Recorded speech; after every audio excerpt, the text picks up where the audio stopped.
everybody, and welcome back to Movie and a Hunt. I'm RJ. And I'm Paige.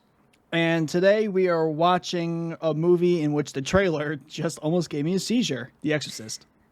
Yes, we're watching 1973's Exorcist. Sure.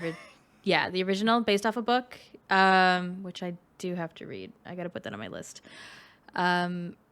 This trailer is a lot. You've never seen it.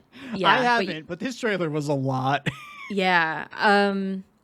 I really liked this trailer. It was banned. What's that? It was banned. Oh, really? Yeah, because it freaked people out. It was banned.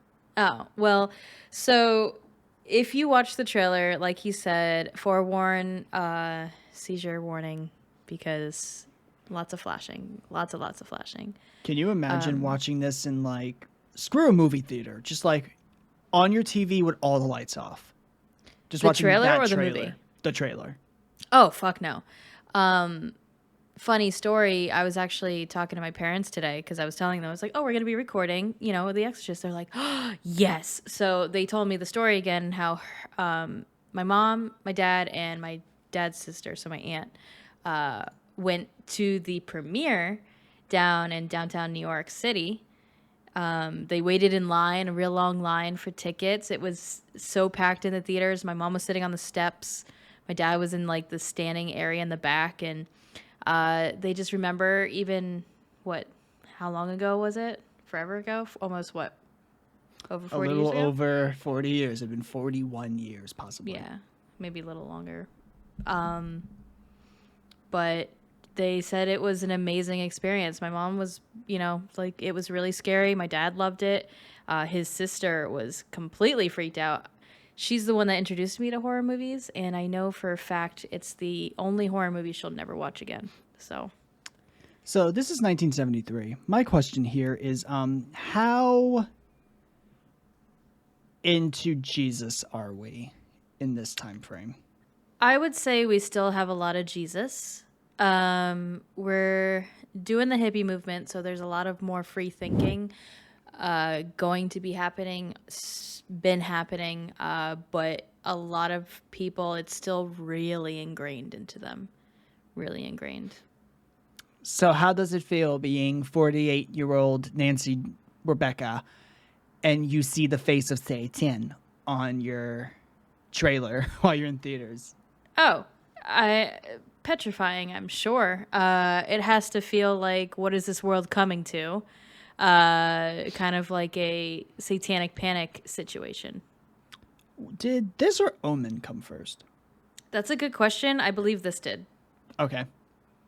So this generally started the, oh my God, Satan is in Hollywood. Oh, it absolutely did. Yes. Yes, for sure. Is Satan in Hollywood, Paige? When wasn't it? Yeah, I have never seen this movie. It is like one of the few, I would say, very popular horror movies I have not watched, mainly because there are certain genres of horror we lean to not watch on our private time. For you, I think it's like supernatural. You don't really like supernatural horror. Or what I would call, if there was a subgenre for clown horror, that would be it. But I don't think there's a genre for that one. I don't like watching religious horror, really. I feel that. Oh, by the way, The Omen was 76, so this was before. But I'm not into religious horror. Hence why I've never seen The Omen either. It doesn't do anything for me. I'm like, yeah. Because religion horror is always Jesus. Like, Jesus saves all. I think we should probably have an over-under bet on if Jump Scare Jesus comes into this movie. From what I remember, maybe, technically. Yes? I hope he does. Yes, I think it does. I think it's been since, like, what, Evil Dead Rise, since we've had an appearance from Jump Scare Jesus? I think so, yeah. Sounds about right. This will be his third time. Always there, always watching. And this one, it actually makes sense. Yeah. But this movie's 2 hours and 2 minutes, so... It's good. I'm hoping you don't get bored with it. I certainly don't. It's a lot of suspense. Here's the thing. at 2 hours, because the closest movie we've watched to 2 hours in a while was The Thing. At some point in a 2-hour movie, there's going to be a bit that bores you. Of course. As long as that bit doesn't go on too long. And the bit's not the end. Right. You know what? Let's get into it, because quite literally, it'll be the middle of night when we come back. Yeah, so let's go ahead and grab our Bibles. Oh, okay. Right. Bye. All right, it's been 2 hours, 2 minutes, then a 20-minute break, and then we recorded for like 8 minutes, and we lost the audio. So, welcome back. This is take 1, right? This is take 2, which means it's always better.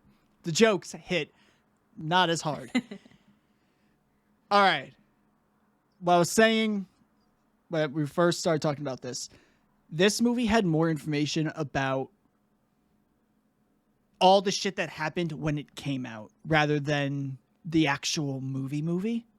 So, like, it's like the pre-production, everything leading up to it during production, right? Most of the stuff was like all the shit that happened in theaters and how the Catholic Church were really angry. Oh, okay. Like, that's the breakdown. Got They're it. like, a woman had a miscarriage watching the movie. I'm like, that's intense. Allegedly. Access to the sinks in the bathroom were blocked off because people vomited in front of them. And I'm like, that's accurate, because that probably has like one sink. It's just in the corner.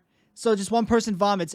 You know what? I bet you amount of money, they probably weren't even watching The Exorcist. They probably had like a bad hot dog and then just like vomited near the sink. That is so true. They're like, a guy fainted 20 minutes in. And I'm like, nothing happened in the first 20 minutes, really. Unless the first 10 minutes is a silent film. The next 10 minutes is like, I'm a Hollywood actress. That's the first 20 minutes. The only thing that I could see is just because it was so crowded that, you know, he fainted from that. I mean, put it at that. I mean, that was one thing they said, was that movie, like, people waited hours to see it and went at like 5 a.m. in the morning just to, I mean, like, secure their slot. my parents weren't that bad, they said. They said the line was extremely long.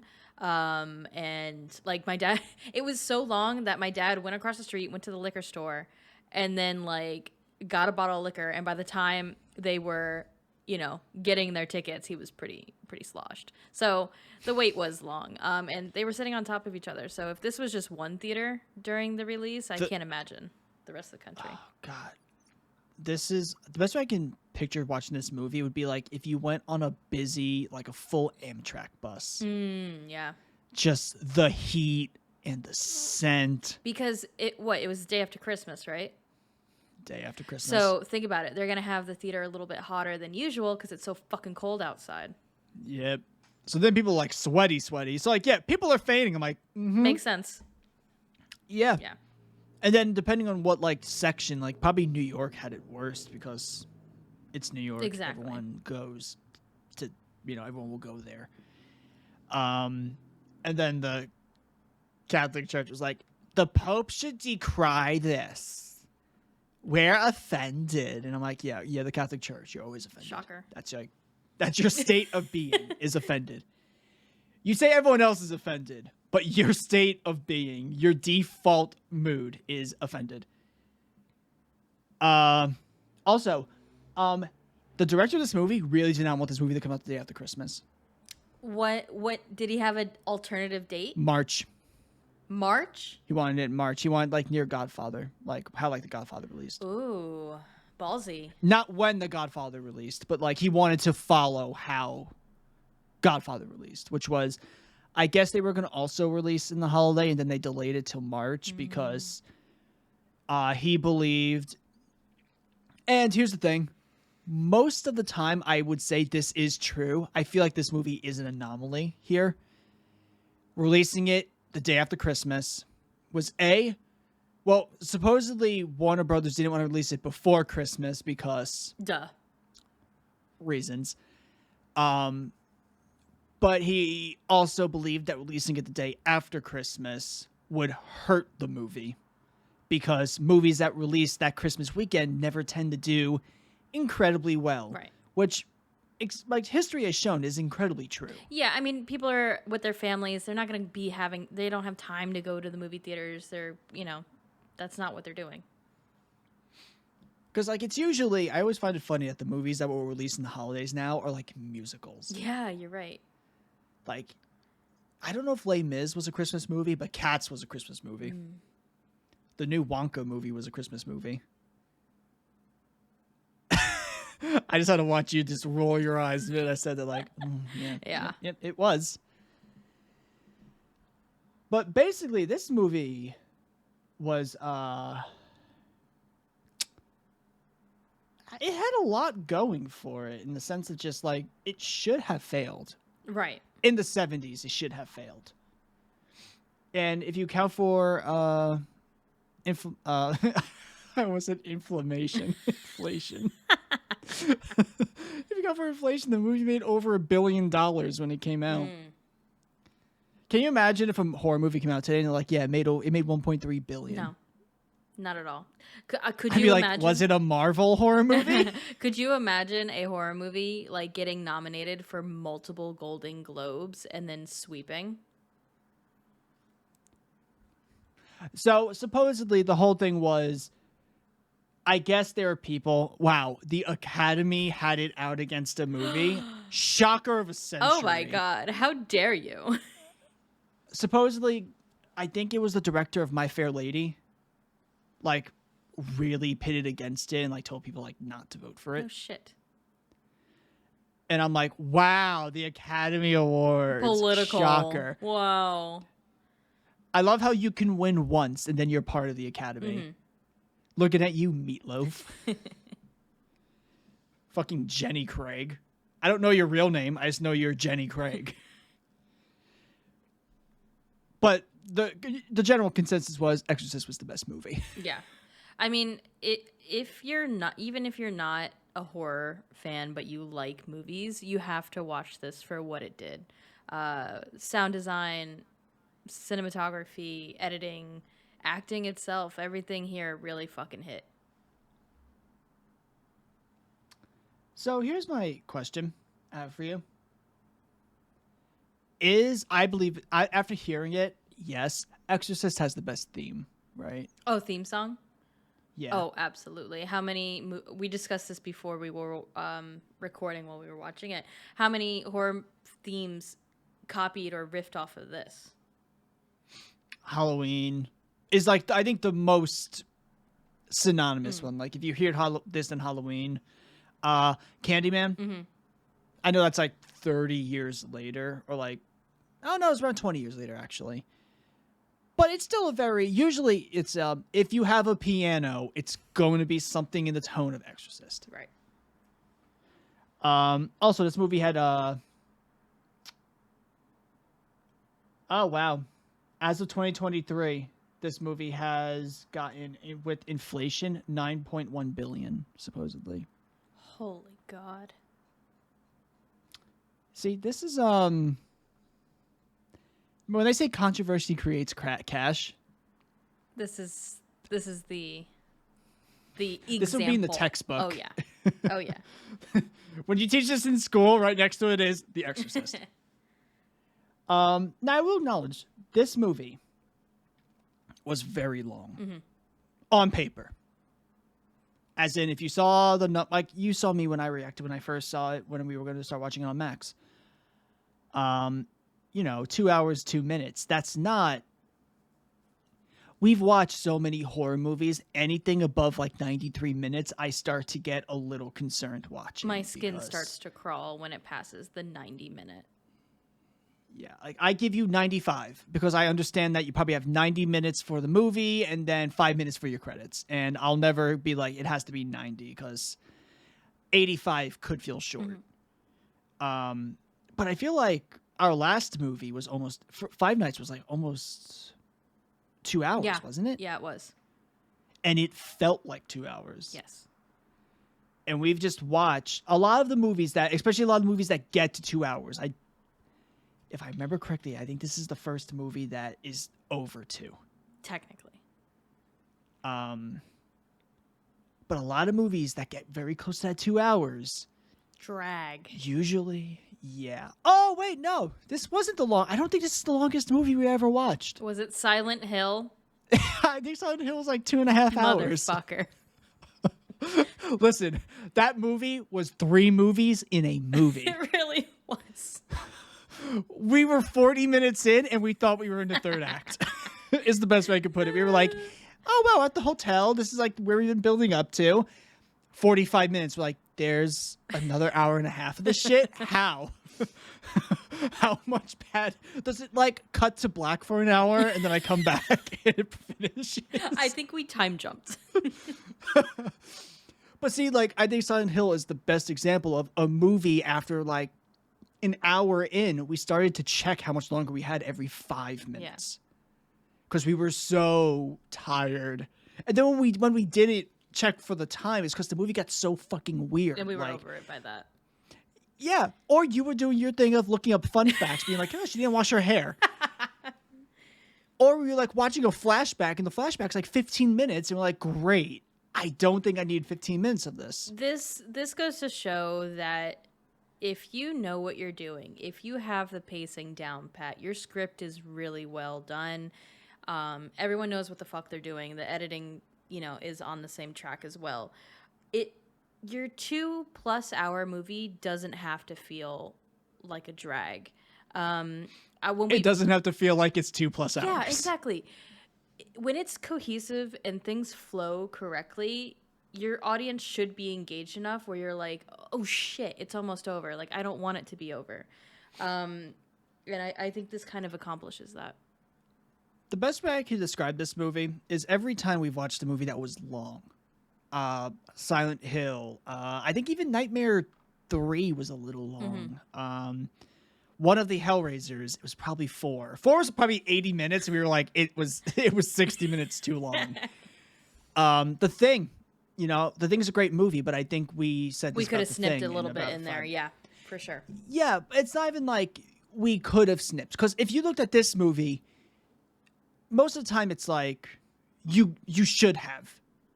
In this movie, it was like you could have snipped it, but I'm not upset you didn't.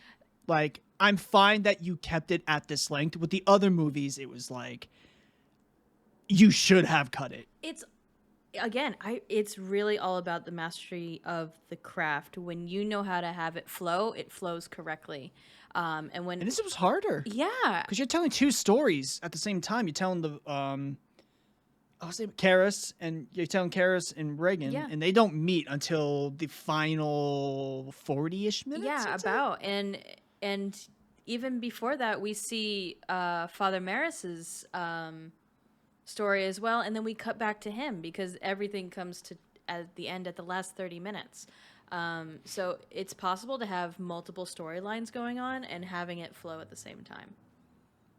I will acknowledge the only thing about this movie that caught me off guard at points was the very odd cuts, in the sense of like changing to a whole new scenario. Right, the time jumping. Like he's boxing, and then he's boxing, then they're at a party. Mm-hmm. Like that's the hard cut. Mm-hmm. That was a little jarring at times, but I can look past it. To me, I think that just kind of represents where both of these parties were mentally and just how they were doing at that point at the same time, right? Karis is going through a lot of fucking shit. He has no money. He could have been successful, like his uncle said. With all of that, he feels the incredible guilt and dread of what happened to his mother. And then, the Reagan and her mom are just living it up like nothing happened. It just goes to show that everyone has their different types of struggles. She's an actor. Yeah. And Reagan is there for the ride. But yeah, the first part of this movie, we talked about this for like 15 minutes at this point, it feels like. We can actually start the movie. Yeah, okay, let's go. If we have any fun facts along the way, we'll boop, boop. There are a lot of fun facts that I know many people are aware of. Let's just go with the one with there's a serial killer in the movie. Yeah, we know that. We know a lot of people got injured on set. We know there was a lot of trouble, a lot of superstition around everything, yada yada. If you really want to look it up, it's not that hard to find. Quick question. It's exhausted, huh? I genuinely had this quick question because I always remember there was a scene with her crawling on the wall. Like in my head, I felt like that was a scene. Was there anything where she was crab crawling in this movie? Yes. So that was part, I believe, of the director's cut. That's not what we watched. She does the crab walk down the stairs. Okay. Because I was about to say, like, because I was going to fun facts and then they said crab walk. Yeah, like, did I look away somehow? No, I believe it was way too shocking, and it was cut from the theatrical release. So, okay. Yeah. I need to bring up my concern. Go right ahead. That's too shocking, but her doing that thing with the crucifix was not too shocking to look. And with her mother. Yeah. Or, you know what? Let's say that one can stay. The fucking neck, like, EKG bullshit. Oh, God. That's allowed to stay? I know. We both couldn't look at the screen. No. And then I looked, and there was so much blood. It was horrible. There was so much blood. There's blood in places that it should not have been unless it, like, shot out. I swear to God, this made me not want to have any medical procedure like that ever. Like, take me out. Holy shit. Yeah.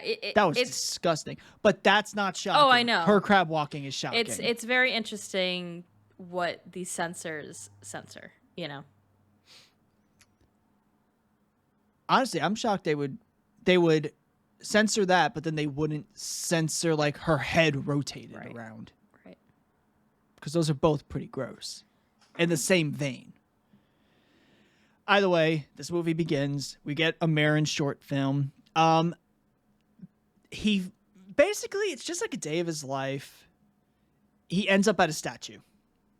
That's like how it ends. It's excuse me, a demon statue. He uncovered a demon relic during his excavation.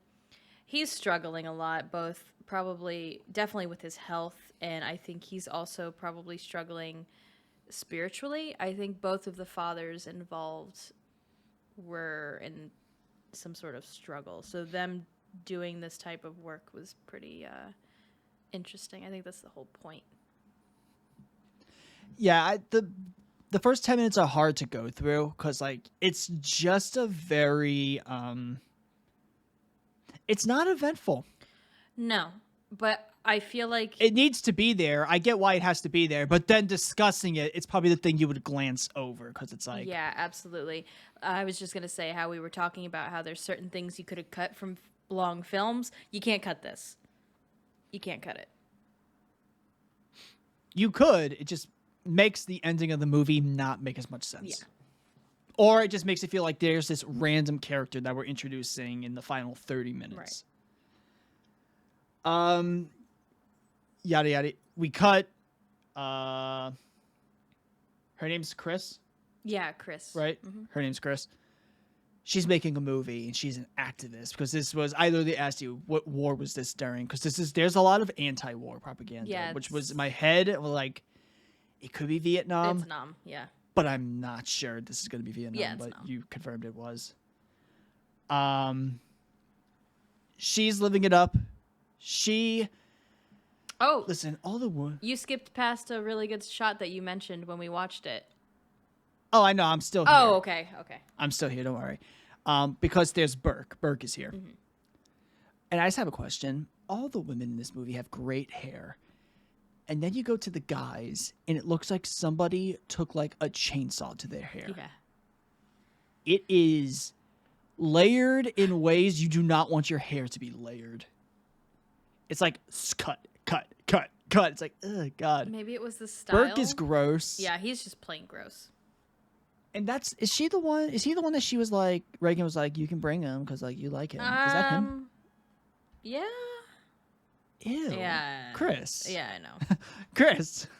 Listen, This isn't like Mila Jovovich, where her husband gets her every movie now. It's great. Listen, that's a perfect thing. He gets paid to direct, she gets paid to be in it, and then they both get the money for the family. It's a win-win. Ba-boom. She gets lead actress money. But there's this really good shot while they're filming, and then they pan, and they start zooming in on this ugly-ass motherfucker with a beard. And I audibly said, I'm like, do not zoom in on him, please. And he starts to walk away, and I'm like, okay. And then the priest comes into shot, and like into the focus of the shot, which made sense because right beforehand, the priest was like in the crowd. Yeah, he was, the viewing crowd, not the acting crowd. Yeah. He was just looking at it real quick. He goes his way, and then I guess she's done filming for the day, and then she's like Mary Tyler Moore. Yeah. In this outfit. Best outfit of the movie is this one with the hat. It's cute. Pink shirt. Love it. And then she walks past, what's the priest's name again? Damien? Karras, yeah. Damien Karras, thank you. DK. I can remember that. She walks past, I guess, the monastery? It's his office near the college, near Georgetown. And they're talking, and then she stops and like eavesdrops, and I'm like, why? Yeah, I didn't understand that either, but I guess it maybe just the pull to him. I don't know. And then she goes home, and she's like, hi, how has my daughter been? And then you just get a nice little thing of like, it's a loving family, single mother. Dad is in Rome? Yeah, I'm guessing he's an actor working in film as well. They're separated, and Reagan's with her while they're filming. Mm-hmm. Because she has a breakdown like 20 minutes. Yeah. About not being able to get him.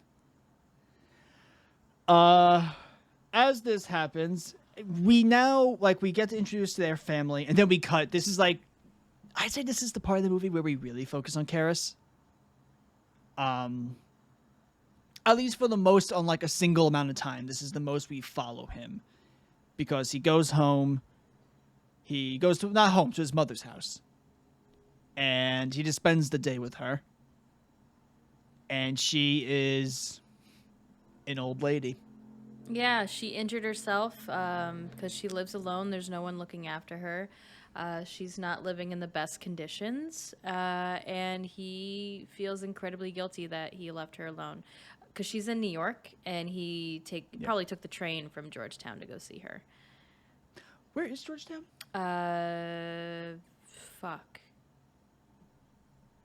Virginia? I'm clicking on this right now. Georgetown is in Washington, D.C. There you go. Yeah, okay. Yep. Yeah, he took a train. Yeah. Either way, it's a brief story. Just kind of introducing him, realizing he's not like in the best conditions, and also that he's an ex-boxer. Mm-hmm. Like it's an odd character beat, because like you'll be in like this super religious scene, or you're like in this like very heartfelt scene, and then it's like Rocky.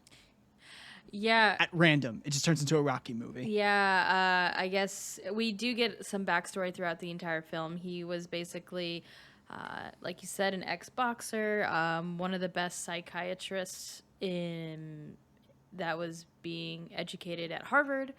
He could have went on and been a really successful teacher, as his uncle said, and he chose the life of a Catholic priest. And he seems to regret it. He's losing his faith. I'm guessing it also has commentary on what's going on with the war, the conditions of the people around him and who he sees, and he probably just feels he's just not helping at all. I also find it funny that the way this movie ends, it doesn't end with like a faith always wins type of ending. It's like, I don't even think like sincerely he got like his faith back, so to say. He kind of was just like, screw it. take me, not the kid. Yeah. And then he's like, cool, there's a window. I'll jump Yeah, when he gets I in think me. because that's just his character, is that he just truly wants to help. He feels incredibly guilty that he couldn't do that for his own mother, and so he's like, let me not let this child die. I just find that very interesting that, like, in an odd way, I know they try to do the whole thing like religion wins, but like it lost. No, yeah, I really... Or it kind of like, it blowed for blowed each other. Yeah. Like, it was like a stalemate at the end. Yeah. Like, no one won, no one lost. It kind of just, like, went back to what it was before this happened. I think also, I know we're going to get there, but just since we're on that conversation, when Father Maris dies, the demon / Reagan is at the corner of the bed just looking at him. And to me, it looks somewhat of like a respect, or like they definitely were even at one point and the father passed. I thought that was pretty interesting. Well, there was the whole fear the priest line that they said beforehand. The demon was like, game recognizes game. Yeah, honest to God, for real, yeah. They're like, oh great, the beta male's here. Hi, how you doing? I guess we'll fight now. Cool. But as this is happening, and I think this was where he goes boxing. He's like, boxing at a night party. Yeah. I was like, huh? What? Also, this party would have gave me anxiety. There's so many people in this house. You see at her house from the outside. It's a nice house. It's not that many people in the house nice. And everybody's kind of drunk. And for some reason, there's a priest there. Yeah, I didn't get that either. I think maybe he just and it's like, runs in this circle of people, because it seems to be intellectuals, movie people, all, in cahoots. And he's like a music guy. Yeah. That's what you learn. He likes to play piano. But it was just so odd seeing... By the way, I feel like if any reason why the Catholic Church hated this movie, it was probably because like it exposed them. They're like, they know we drink alcohol and gamble within our walls. I can't let them know that. I think because it showed a lot of humanity towards the priesthood. What? Oh God, no! The fact that you just went, I think the reason they got upset was because they showed humanity. No, for real, because they're not like godly. They're not untouchable. It showed that they're people who have issues too. Oh, that was funny. It shows that there is humanity, like they're just people. And it's like, the Catholic Church was like, no. Can't have that. We're supposed to be above people. We're super people. Either way, we have a party. Oh, wait, no. Oh, no. Mom has died at this point. When we're at the party, Mom has died. Yeah, that's why he was boxing. Yes. Which, okay, out of all the stuff in this movie where I will go like, I don't want to, pick at stuff, but this is the one thing I'm going to have to actually pick at, because it was very confusing as a viewer trying to piece this one together, because he's like, I'm going to take you home tonight, but then the brother's like, we're going to keep her here, and then they're like, oh, she died in her house. It's like, there's a lot of subsequent lines that just don't line up when you're watching it. That was the one thing I didn't like, was because they were like, oh, she died when she was in her home. But I'm like, but the brother just said she was staying there. So then how far ahead did we cut, actually? Because this movie does not do time cuts well. In the sense of letting you know they jumped in time. The only part of this movie where you understand how time is moving is when Chris has the bruised eye. Because you watch it heal as the days go by. Right. But there's like no sense of time really given. I feel like that's more of a taste thing now. That's not like necessarily a bad thing. Okay. We're at a party. Reagan's sick. Yeah, Reagan. She hasn't been feeling so hot. She hasn't been feeling herself. Well, you know what happens when you play with Ouija boards. Yeah. My best part about this movie was we got into like we were watching her do her crafts, and we were like, "Oh, we miss clay." And you were like, "I was just talking about clay the other day." And I was like, "Why? Why is this a discussion right now?" Either way, yada yada yada. Director's fucking gross. If that's the guy that Chris likes, girl. No, I really don't think it was. Standards. I think because Reagan was caught reading tabloids that's what it was. Either way, he's drunk as a skunk, and then some. And Chris and the babysitter are like, "Have fun. Leave our house, please."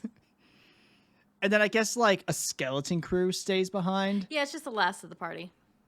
Yeah, and they're at the piano, and then the priest or whatever it is like, "My heaven is where I get to play the piano, and everyone loves me." And I'm like, "Shut the fuck up." That is so conceited. That is such a conceited thing to say. And then Reagan comes down, and does she say like, "You're gonna die up there"? Yeah, because there's an astronaut. Because they're in Washington D.C. and he was talking about his Mars mission, and that's what she says to him. I wish they show that happen. Yeah, right. I wish they would like, he died up there. Or like there was like a news... That's the news tabloid. Exactly. He died up there. Who's he? You know, he.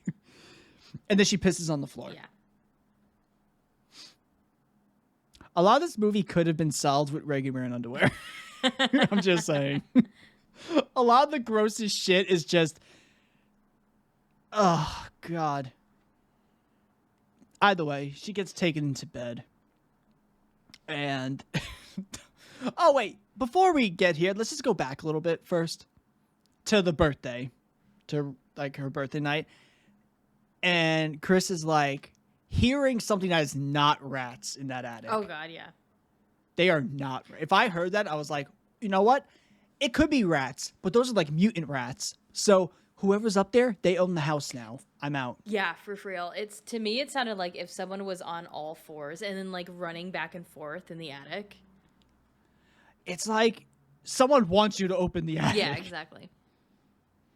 Also, it's been like a year and some time since we've been in an attic in a movie. It has. And then before that, it was like another year. It's like our 2 Christmas movies were our attic movies. Either way, she gets near like a pipe and she gets...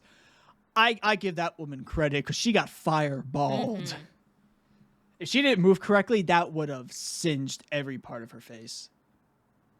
But just to let you know, she has seen some weird shit happening. Yeah. So now she goes and puts her daughter to sleep, and she starts to hear the bed. Like, that's the best way I can put it, is the bed. And that thing, when the docs are like, she was probably just shaking the bed, it's like, like, yeah, she definitely was doing that. Yeah, the docs were like, it can cause convulsions, which, can be violent shakes. And her mom's like, no, I was in the bed and it was shaking. Like, it was off the ground. And then they're like, yeah, okay, crazy lady. Listen, we know you're rich. We need more your money. So we're going to stick some more stuff in her neck. We can kind of skip a bunch of this. It's just taking Reagan as she's deteriorating to all these different types of doctors doing all these different types of medical procedures that are just absolutely horrifying. And you got to remember, this is like a 12-year-old girl, and just this is supposed to, I think, you're putting yourself in her shoes and in her mother's shoes. Like, God, I couldn't imagine. And the best part is this movie starts with Reagan normal, and you get to see how, like, young and full of life she is. And then as the movie proceeds, it's just the life leaves her skin. Yeah. Like, not even just her eyes, but just her like her actual physical features just start to leave. And then Chris ages like 8 years. Yeah. And then there's a scene like later on in the movie where I think it's after the second bed fight where they cut to her and the babysitter on the stairs, and the babysitter's like, okay, yeah, that happened. Yeah. Her hair is fucked. She's seen shit. You know what? What that babysitter looked like, that was probably what your parents looked like when they left the theater. Probably. They probably got in the car and just like, yeah. Yeah. do we drive home now? Yeah. Do we need to like set up? Do you like want to get like a burger? Like, Maybe Dad'll forget it. yeah, maybe grease. Just drown it in grease.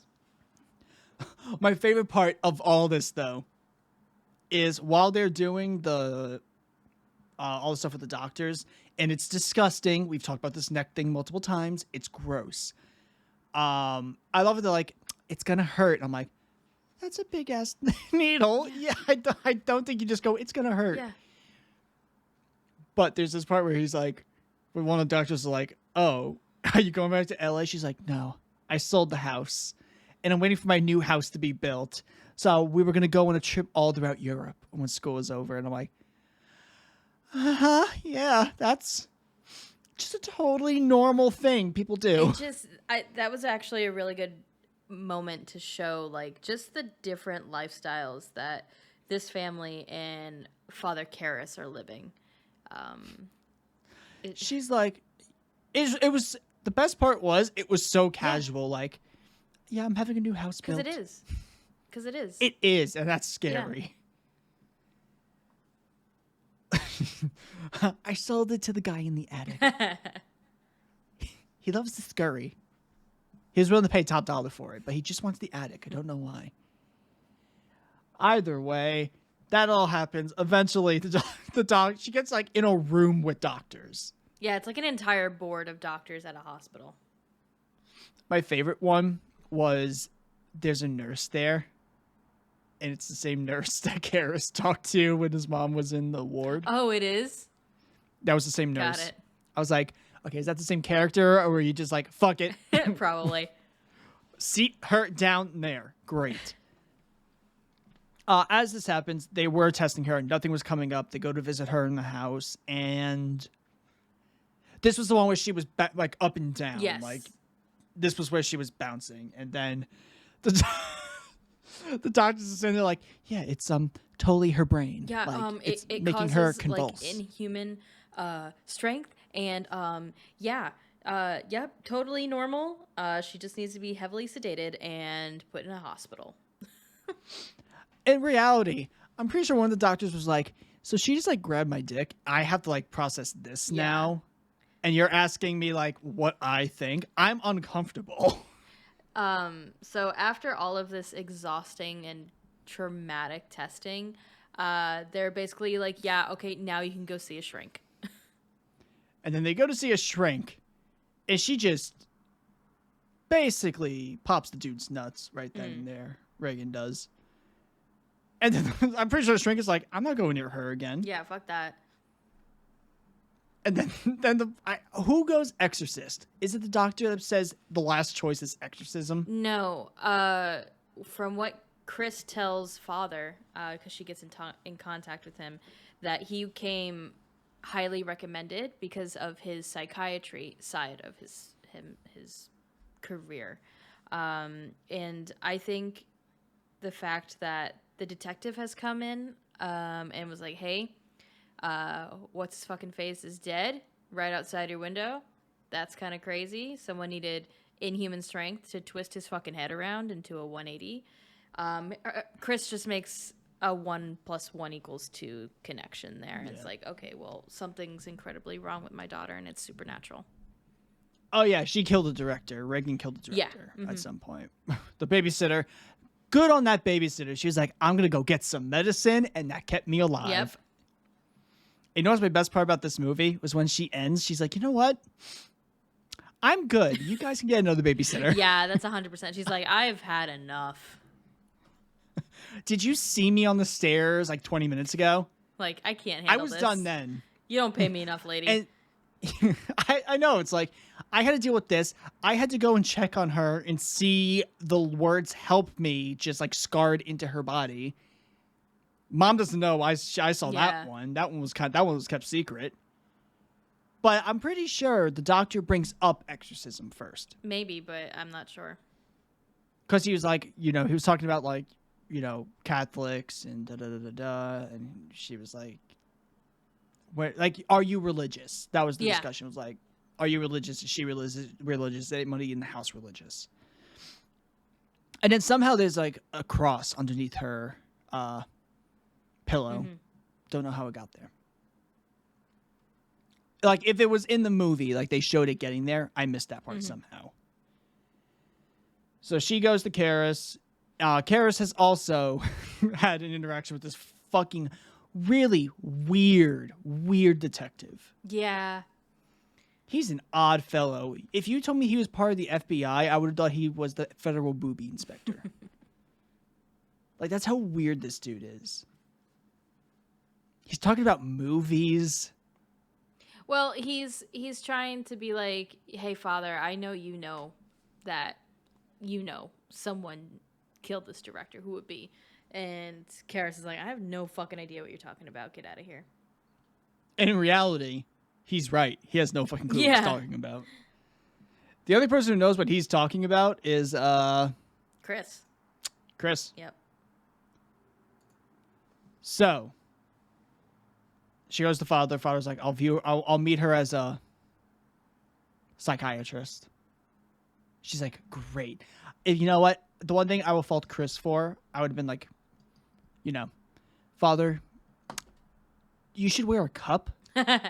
We put a few guys in there, and she seems to go for something very specific every time.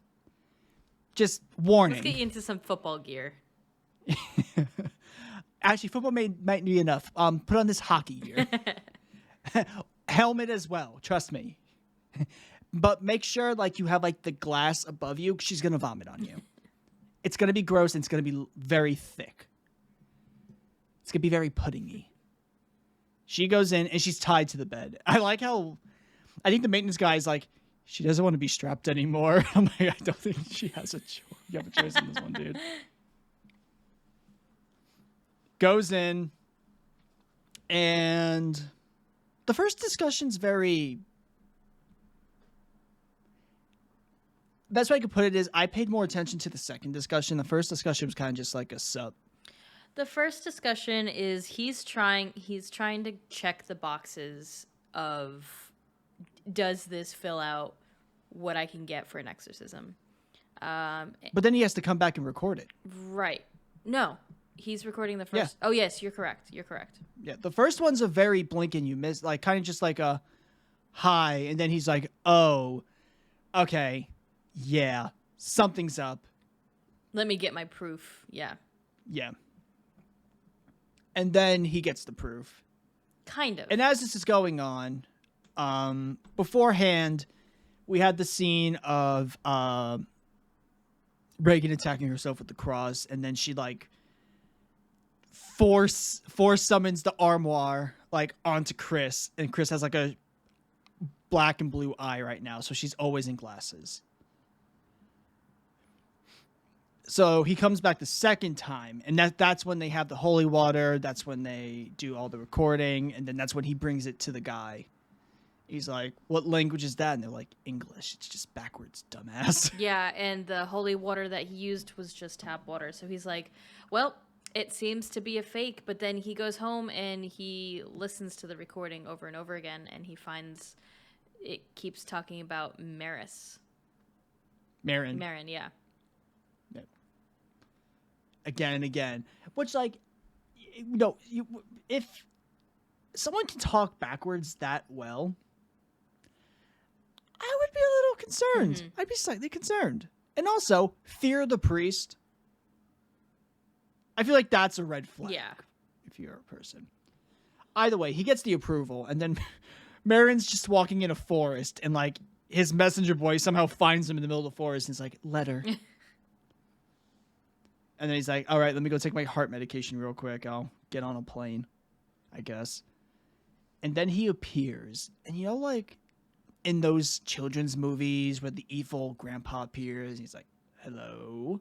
He looks like that. He's rough. This poor guy has gone through a lot. He's really not feeling so hot. He has beautiful blue eyes. God, he does. He's so tall. Oh, he's very tall. Yeah, so... The iconic scene when he comes out of the taxi and he's there in the fog, in the street lamp, looking up at the battleground that's going to be that bedroom. It's definitely one of the most iconic One of the most iconic scenes, I think, in cinema, not just horror. Is that what you say some nights? Oh yeah, you know it. You know it. It's part of my Let's script. go to the battlegrounds. Oh yeah. To the battlegrounds. You said that, I was like, Yeah. okay, I know what you mean, but also out of context, that could definitely be taken Ayo. differently. So he goes in, and this son of a bitch goes to Karis. He doesn't even send like a letter ahead of time. He's like, I need you to grab a purple this, 2 of this, 3 of this, and your big book. Yours. And I'm like, you're asking for a whole ass checklist, dude. You could have told him beforehand. I think. I also love how he's like, I want it in purple. What's interesting, I think the reason why he wanted to get this done so fast was 2 reasons. What he saw in the desert, he had an omen that something terrible was happening and that he needed to deal with it. And he knows that he doesn't have much time. I mean, here's the thing. He did very well, because half that shit you see in that bedroom that happens next would have given anybody a hard time. Yeah. Either way, he goes up. They start the... Well, actually, the best scene is probably the most comedic scene. Is he gets in the house, and they have like the camera like go down, and all you hear from like Reagan's bedroom is Marin. And I'm like, I've seen this before. They go up there, they start their exorcism, which I'm not really going to talk about the actual exorcism because it's going to be odd for me to say this, but it's not that important. Like, in terms of the rest of the movie, like, it's kind of like the beginning of the movie where it was there and it needs to be there. Here, it's like it's the big crescendo. But the actual stuff that's happening in the scenes, nothing crazy is happening. Like, nothing really discussion-worthy is happening. All the discussion happens between. I think so, in my opinion. But I think also the absolute terror that's happening with Reagan is what you're supposed to be focusing on. Because right before they start this, Marin is like, do not interact. It will lie. Whatever happens, just keep reading. And we're seeing what's happening, and it's absolutely, like, it's absolute chaos. It's so bad. Camera work's fantastic. Lighting's fantastic. My God. The fact that this room was probably 2 degrees Fahrenheit was fantastic. Oh my God. Makeup, stunt shit, everything you can think of. It's a masterpiece in 20 minutes. But you're supposed to be, I think, put in the place of Father Karras, where it's just, he can't fathom what's going on. And the only one that has it together is Marin. But it's really fucking intense. It's really intense.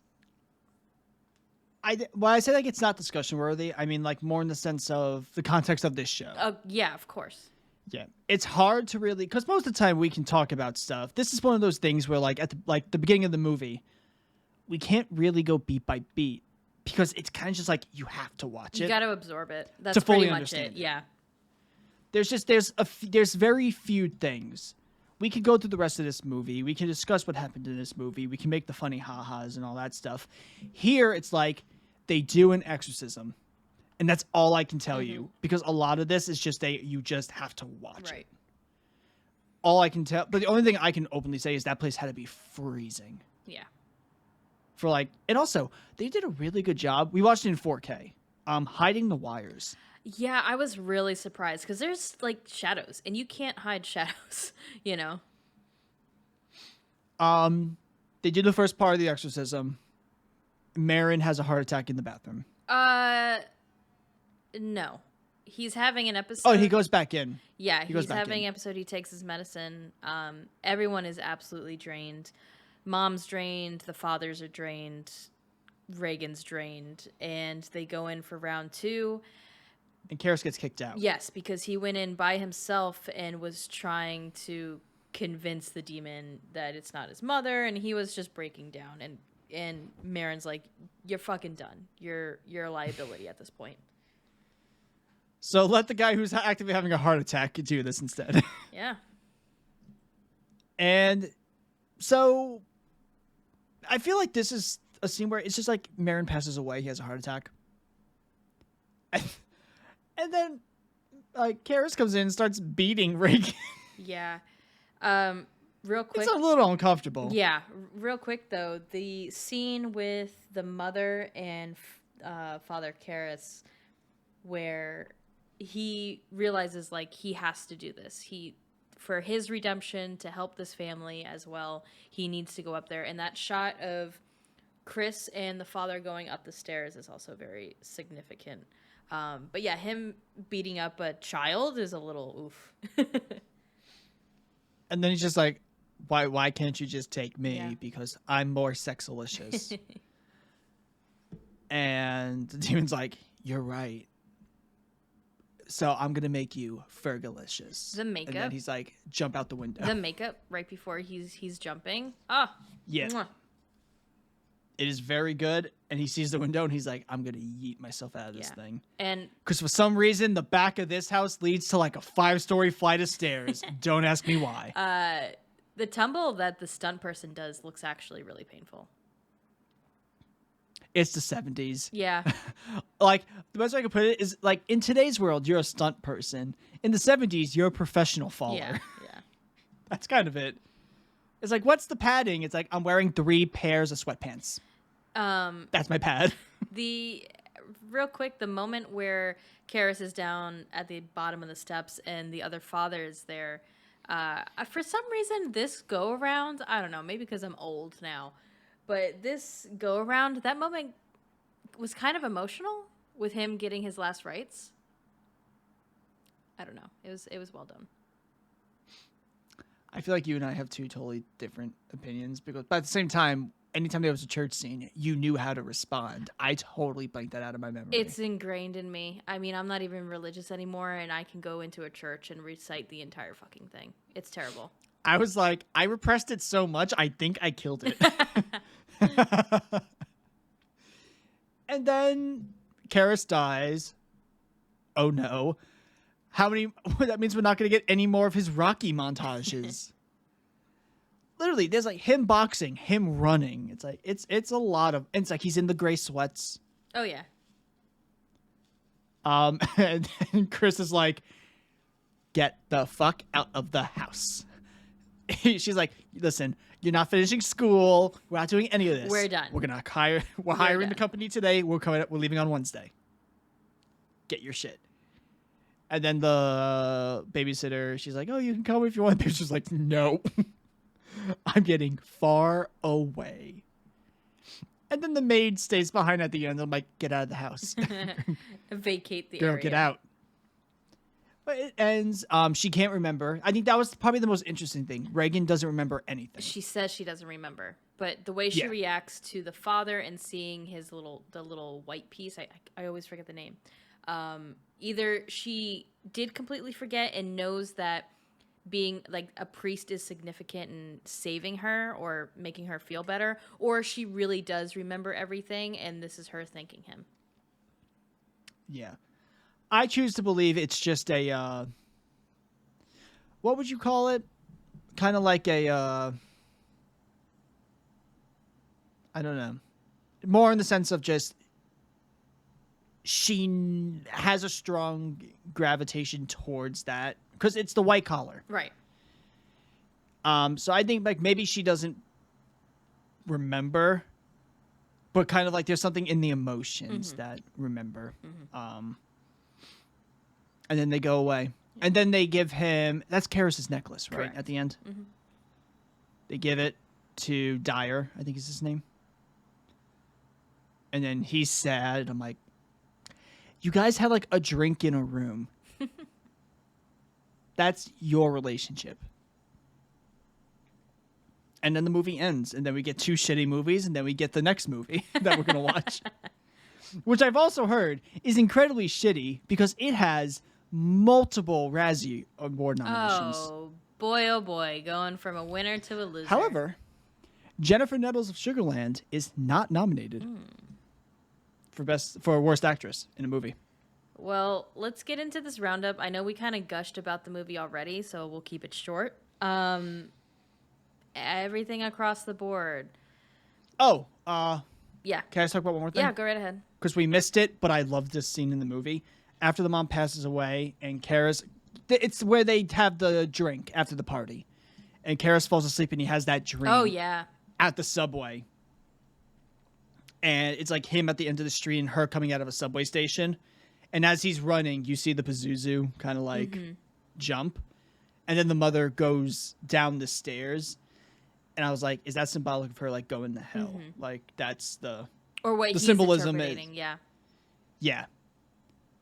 I just really like that scene, especially because there was no audio. Yes, it was really good. Very good. Again, something that quote unquote could have been cut, but was really left in there, and it was a great choice. If it's a really, really, really good scene, you could keep it. Exactly. Most of the time, when we say could and should, most of the other movies we talked about should have been cut. Right. There were scenes, looking at you, Silent Hill, that didn't. There was like 30 to 40 minutes of that movie that did not need to exist. You could have taken it out, nothing would have changed. Not a single thing. This movie, it's like, no. Watching her come out of the subway, then go down into the subway and seeing the necklace and then seeing Pazuzu, and it's the same being that you're going to see later on during the exorcism. And the fact that they say that his mother's there, it's like, was that the symbolism of her literally watching her go to hell? Right. And that's really interesting. In the moment, it seems like, In the grand scheme, like once you have like a full picture, it kind of becomes an interesting question of, was that just a grief dream or was that a dream that you probably wish you didn't see? Absolutely. Absolutely. Oh, by the way, I'm just going to say right now, I'm giving this movie a 10. Oh, yeah. I think we're both giving this a 10. There's no real criticism here. Everything, like I said, across the board. Camera work, lighting, editing, directing, acting, everything behind it, pre-production, everything was absolutely fucking spot on. And because I remember I said something about like hard cuts. Yeah. But the one reason why I refused to really acknowledge it hard was the hard cuts always happened, at least when I acknowledged them, like they were very noticeable to me, was when I got an ad. Oh, yeah. You had ads. And part of me is like, exactly. And part of me was like, is it jarring because of the cut, or was it jarring because it was the movie to 30 seconds, like 60 seconds of ads, and then the cut? That's very possible. Yeah.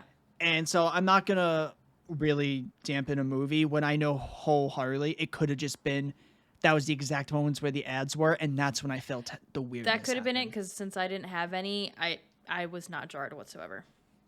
Exactly. So, well, yeah. This movie's... It's a fucking masterpiece. I really can't say anything about it. It's a really good movie.